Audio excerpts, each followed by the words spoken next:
തമിഴ്നാട്ടിലെ നീലഗിരി പന്തല്ലൂരിലെ ജനവാസ മേഖലകളിൽ ഭീതി പരത്തിയ ബുള്ളറ്റ് കൊമ്പൻ എന്ന കാട്ടാനയെ തമിഴ്നാട് വനംവകുപ്പ് മയക്ക് വെടിവെച്ച് പിടികൂടി.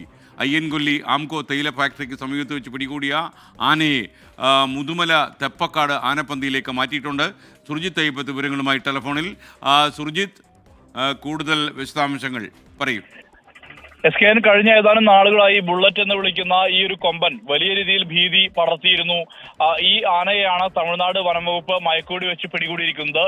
ഇന്ന് വൈകിട്ട് അയ്യൻകൊല്ലി ആംകോ തേയില ഫാക്ടറിക്ക് 200 മീറ്റർ അകലെ വെച്ചാണ് ഈ കാട്ടുകൊമ്പനെ മയക്കുവെടി വെച്ച് പിടികൂടിയിരിക്കുന്നത്. തുടർന്ന് താപ്പാനകളായ ശ്രീനിവാസൻ, ബൊമ്മൻ എന്നിവയുടെ സഹായത്തോടെയാണ് ലോറിയിൽ കയറ്റി മുതുമല ദൊപ്പക്കാട് ആനപ്പന്തിയിലേക്ക് മാറ്റിയിരിക്കുന്നത്. കഴിഞ്ഞ 2 മാസത്തിനിടെ 35 വീടുകളാണ് ബുള്ളറ്റ് എന്ന അറിയപ്പെടുന്ന ഈ കാട്ടാന തകർത്തിരിക്കുന്നത്.